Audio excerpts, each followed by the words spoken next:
नमस्कार good morning Odisha आज हूँ 3 जुलाई 2025 गुरुवार मुझे आपसे सकाल किसी गुरुत्वपूर्ण टॉप 5 ब्रेकिंग न्यूज पर एवं आसूसी आउ एक लघुचाप 6 जाए निर्दम छेचियो बोली कि पाणीपाग विभाग पूर्वानुमान तो कौन रही संपूर्ण अपडेट तो चलते डेरी न करी खबर उपर नजर पकाइबा तेज आसतु जाना खबर नंबर 1 उपरकू भारत इंग्लैंड द्वितीय टेस्ट शतक हासिल कर इतिहास रचिले शुभमन गिल तेंदुलकर एंडरसन ट्रॉफी श्रृंखलार द्वितीय टेस्ट बुधवार आरंभ होती मुकाबला भारतीय टीम अधिनायक शुभमन गिल प्रथम पाली शतक हासिल कर से अधिनायक भाव प्रथम दुईटी टेस्ट मैच रे शतक हासिल करथिया बेले भारतीय खेलाड़ी तालिका सामिल होती या पूर्व विराट कोहली विजय हजार रे एक सुनील गावस्कर यह कम करते बर्मिंगहाम टेस्ट प्रथम दिन में खेल शेष सुधा भारतीय दल 5 विकेट हर 310 रन कर अधिनायक शुभमन गिल 114 रन कर रवींद्र जाडेजा 41 रन करने सहित खेलुंट यशस्वी जयसवाल प्रथम दिन में चमकी से 87 रन धमाकादार इनिंग्स रे खेल टीम इंडिया को भल आरंभ करते द्वितीय टेस्ट मैच रे इंग्लैंड टॉस जीति प्रथम बोलिंग करने को निष्पत्ति नहीं टीम इंडिया प्रथम बैटिंग करने को आसीथिला जयसवाल भल लय देखाउथिले किंतु लेटेस्ट सेंचुरियन केएल राहुल मात्र 2टी रन आउट होते एवं आसन जाना खबर नंबर 2 राज्य सभापति डाकरा बीजेपी कार्यालय आसी घर को मुझे बीजेपी राज्य सभापति मनमोहन सामल डाकी से बीजेपी मुख्य कार्यालय को आसी राज्य सभापति सहित कथाली सहित मोर आलोचना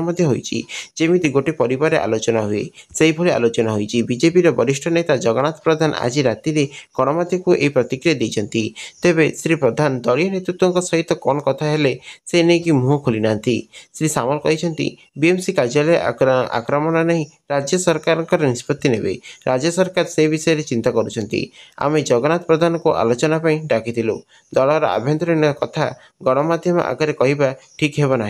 भुवनेश्वर रे विधायक बाबू सिंह कहते राज्य सभापति मनमोहन सामल और जगन्नाथ प्रधान होती आमे बाहर बसीलु बीएमसी अतिरिक्त कमिशनर को माड़ मरा घटना को आम निंदा करुचु भारतीय जनता पार्टी रे वरिष्ठ नेता जगन्नाथ प्रधान बुधवार संध्यारे भुवनेश्वर स्थित पार्टी कार्यालय को जाइए से राज्य बीजेपी सभापति मनमोहन सामल और वरिष्ठ नेतृवृंद दलीय कार्यक्रम को भेटी आलोचना करते तेज आसन जाना खबर नंबर 3 घूर्णिबलय प्रभाव में आसंता 6 जाए राज्य में वर्षा संभावना 7 रु कम वर्षार परिमाण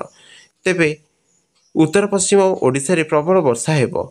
आज उपकूल ओडिशा रे प्रबल वर्षा हेबार संभावना अच्छी 7 रु वर्षार परिमाण सामान्य कमिब केते स्थान रे बिजुली सहित घड़घड़ी सब वर्षा हेबार संभावना अच्छी एने कि सुआसीईसी निर्देशक शरद साहू पूर्वानुमान करिसेंती झारखंड पाखरे एक घूर्णिबलय रोथुवा बेले यार प्रभाव रे राज्य रे वर्षा स्थिति उपजिब वर्तमान राज्य मध्य को मौसुमी वायु पश्चिम दिग को प्रभावित होउथिबा बेले पाग कोहला सहित अपराह्न रे वर्षा हेबार नै कि मॉडल करिछि आज अपराह्न रे भुवनेश्वर और कटक रे भारी वर्षा होई पारे बोले कि पाणीपाग विशेषज्ञ कहते तेबे आसंतु जानिबा खबर नंबर 4 को आरसीबी रो बड़ अडुआ बीसीसीआई नेला बड़ कार्यानुष्ठान इंडियन प्रीमियम लीग आईपीएल रो अर्थ अन्यतम फ्रांचाइज रॉयल चैलेंज बेंगलोर जोटा कि आरसीबी अड़ुआ बसी 2025 जून 4 रे बेंगालुरु रे एम चिन्नावे स्टेडियम रे रॉयल चैलेंजर्स बेंगलोर विजयर उत्सव समय होता दल चक्र 11 जनक मृत्यु घटीला यह घटना पर भारतीय क्रिकेट नियंत्रण बोर्ड बीसीसीआई घोर अवहेला अभियोग 4 सप्ताह मध्य जवाब दाखल करने को आरसीबी और कर्नाटक राज्य क्रिकेट संघ को निर्देश देती केंद्रीय प्रशासनिक ट्रिब्यूनल दल चकटा आरसीबी को दायी करने पर यह कार्यानुष्ठान नहीं ट्रिब्यूनल कहते जे फ्रांचाइज एवं स्थानीय संघ पर्याप्त समय मध्य पुलिस को जनइबे एवं इंडियन भे इवेंट पूर्व सुरक्षा व्यवस्था को सुनिश्चित कर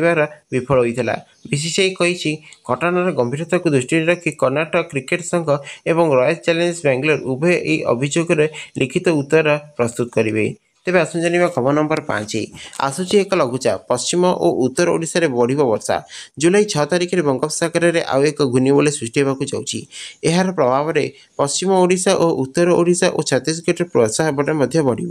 संभाव्य लघुचाप जो महानदी और ब्राह्मणी बेसिन रे वर्षा हेब छत्तीसगढ़ उपर मुंडे वर्षा हेले महानदी फुलबार संभावना अच्छी छत्तीसगढ़ पानी छाड़िले हीराकुद तलमुंडे जलस्तर बढ़ा सहित बन्या हेबार आशंका रही ब्राह्मणी नदी में ବନ୍ୟା ହେବାର ମଧ୍ୟ ଆଶଙ୍କା କରାଯାଉଛି। ଏବେ ରାଜ୍ୟରେ ଲଘୁଚାପ ମଧ୍ୟ ସକ୍ରିୟ ଅଛି। ଆଜି ପାଇଁ ସୁନ୍ଦରଗଡ଼, କେନ୍ଦୁଝର, ମୟୂରଭଞ୍ଜରେ ଅତି ପ୍ରବଳ ବର୍ଷା ନେଇକି ଅରେଞ୍ଜ ଆଲର୍ଟ ଜାରି କରିଛି ଭୁବନେଶ୍ୱର ପାଣିପାଗ କେନ୍ଦ୍ର। ସମୁଦ୍ରକୁ ନ ଯିବା ପାଇଁ ମତ୍ସ୍ୟଜୀବୀମାନଙ୍କୁ ସତର୍କ ସୂଚନା ଜାରି କରାଯାଇଛି। ରାଜ୍ୟରେ ଏବେ ବନ୍ୟା ଆଶଙ୍କା ଟଳି ନଥିବା ବେଳେ ଭାରତୀୟ ପାଣିପାଗ ବିଭାଗର ଆକଳନ ପୁଣି ରାଜ୍ୟବାସୀଙ୍କୁ ଚିନ୍ତାରେ ପକାଇଛି। ମୌସୁମୀ ବାୟୁ ସହର ଛୁଇଁବା ବେଳେ ବର୍ତ୍ତମାନ ସୁଦ୍ଧା 21% ଅଧିକ ବର୍ଷା ହୋଇଥିବାର ସୂଚନା ରହିଛି। ଏହାସହ ଉତ୍ତର ଓଡ଼ିଶାରେ ଲଗାଣ ବର୍ଷା ଜାରି ରହିଛି। ଫଳରେ ସୁବର୍ଣ୍ଣରେଖାରେ ବିପଦ ସଂକେତ ଉପରେ ପ୍ରବାହିତ ହେଉଛି ବନ୍ୟା ଜଳ। ଖବର ସବୁ କେମିତି ଲାଗିଲା ନିଶ୍ଚିନ୍ତ କମେଣ୍ଟ ବକ୍ସରେ ଜଣାଇବେ। ଧନ୍ୟବାଦ।